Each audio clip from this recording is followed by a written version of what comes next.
On Dev's birthday, 214 people wrote on his wall. 2 called.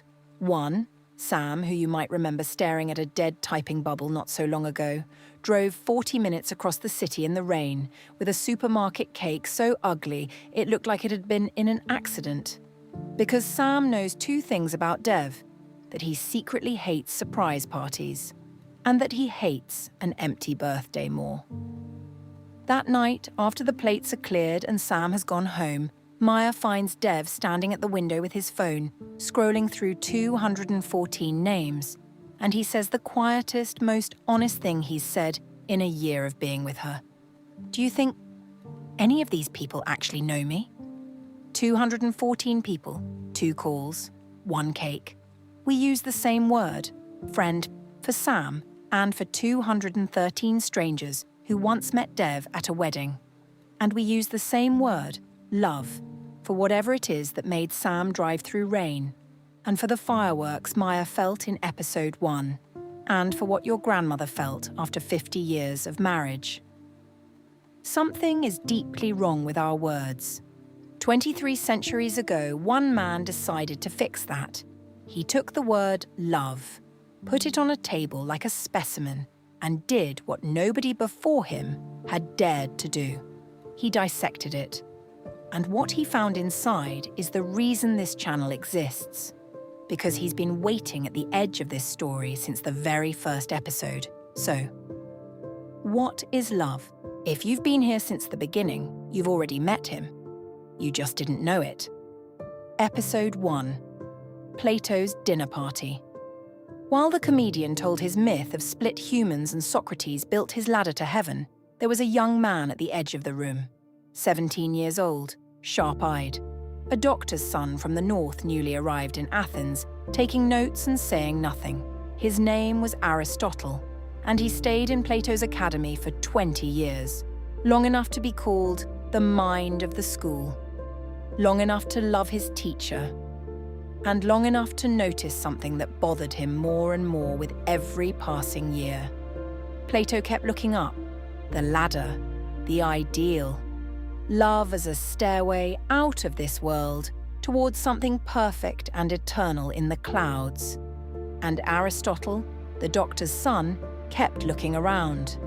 At actual people. At fishermen mending nets together for 30 years. At soldiers who died for each other. At old couples in the market who finished each other's sentences. And he thought the thought that would eventually cost him everything. I have never met anyone who lives in the clouds, but I've met people who live next door. What is love? Down here. When Plato died, the academy went to Plato's nephew, not to its best mind. Aristotle left Athens. Remember that wound? It comes back later in this story. When he returned years later, he founded his own school, the Lyceum, where he taught while walking. Pacing the colonnades so relentlessly, his students were nicknamed the Walkers.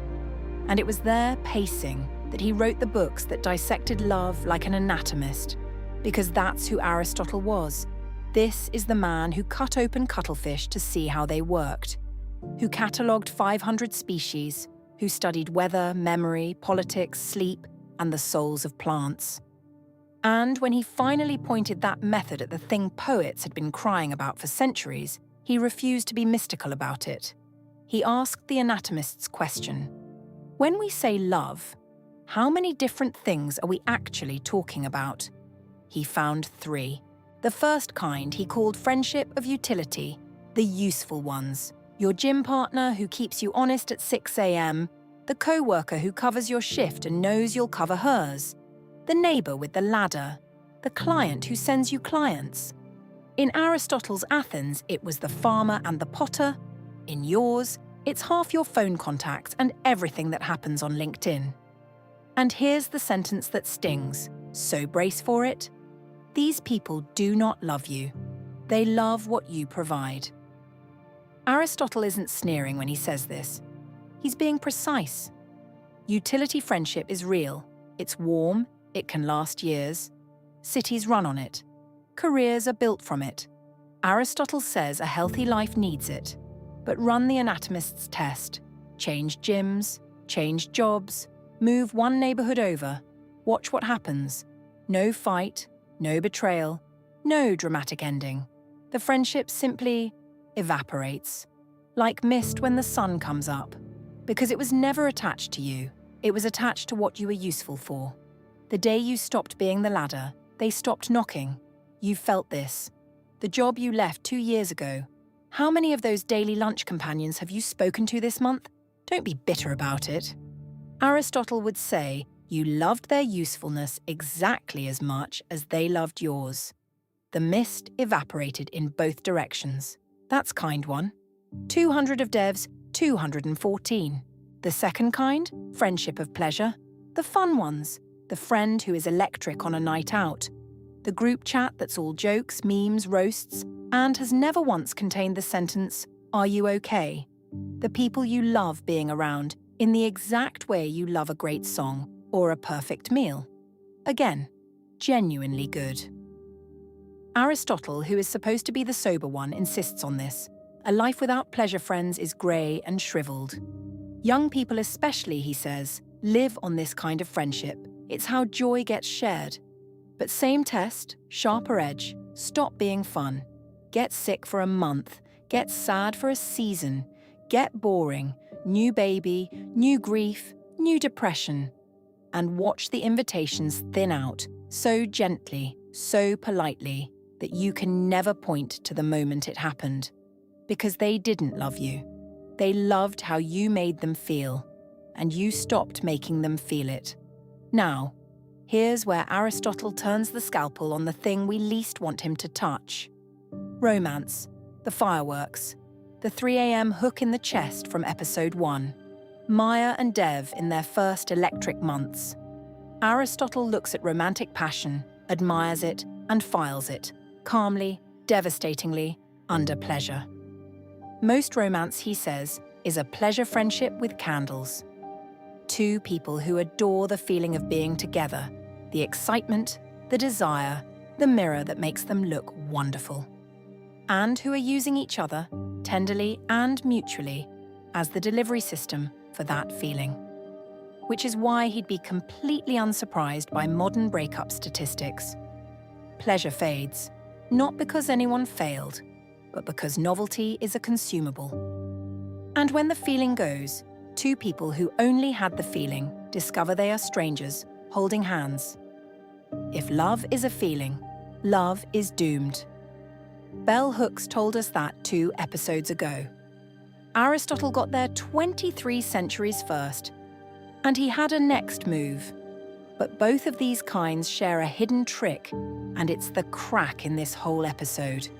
In utility and in pleasure, look closely at who is actually being loved. They love what you provide. They love how you make them feel. Follow the arrow. It curves. In both cases, through your body, through your jokes, through your usefulness, they are loving themselves. And so, whisper it, are you. Almost everyone you love the way you love a mirror. Sit with that. Then let's meet the exception. Before the third kind, Aristotle makes a strange detour, one that sounds shockingly modern. He asks, should you love yourself? His answer rescues a word we've ruined. Yes, he says, the good person must be a self-lover, but not the way we mean it now, not the mirror selfie kind. The person who grabs the most money, the most pleasure, the most credit.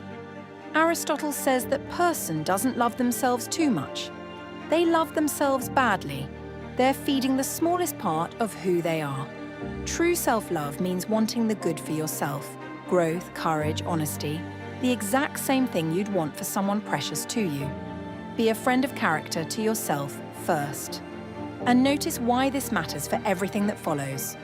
Because the third kind of friendship, the real kind, is only possible between two people who already relate to themselves this way.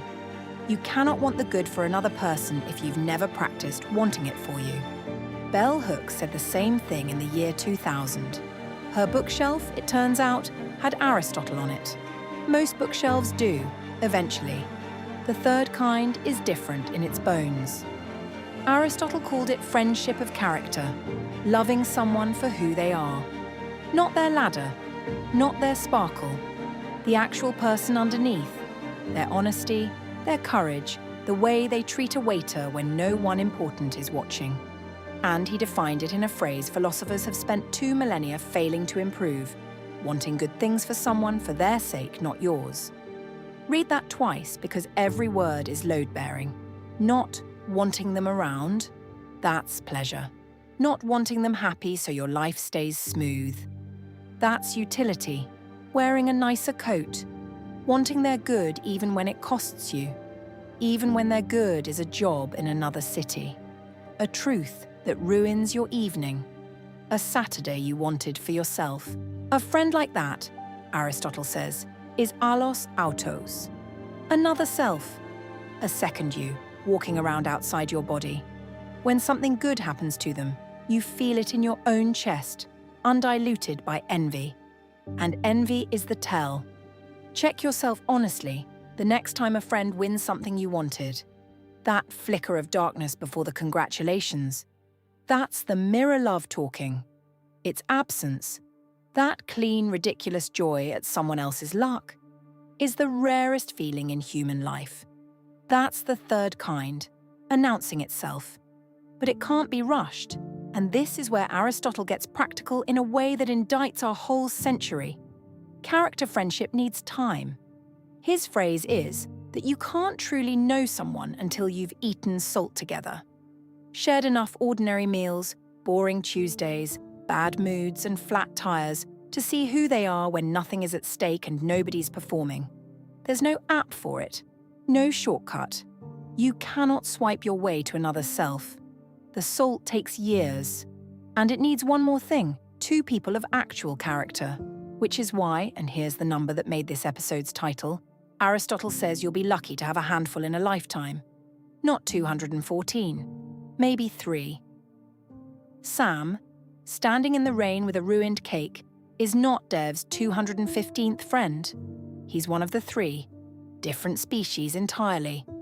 Now bring the anatomist home, because Maya and Dev just passed 1 year. The fireworks have long since settled into something quieter. You watched that happen in episode 2. The soulmate myth says quieter means dying.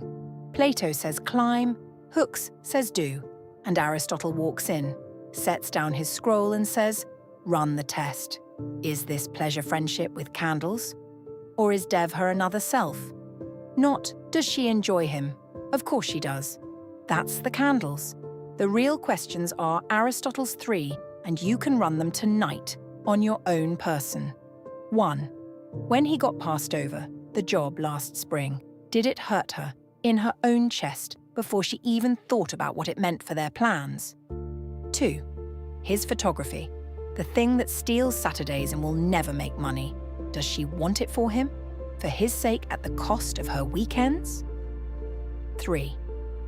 The salt.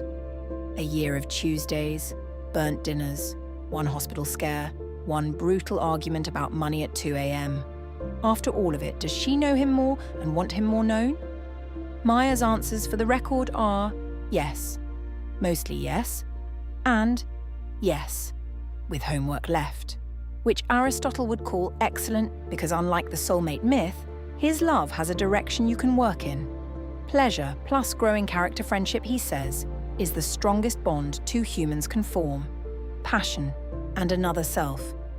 The highest form of love isn't above friendship, the way the movies rank things. The highest form of love is friendship, at full strength. Now the strange part, and this episode has a double one. Part 1. The man who wrote the book on friendship had exactly 1 famous friendship, and it broke, publicly, and never healed. You already know the wound. 20 years at Plato's side, salt-eaten by any measure in history. Then Plato dies, the academy goes to the nephew, and Aristotle walks out of Athens. When he returns, he builds a rival school up the road and spends the rest of his life dismantling his teacher's philosophy, ladder and all. Asked about the disloyalty, tradition gives us his answer. And it might be the most Aristotelian sentence ever spoken.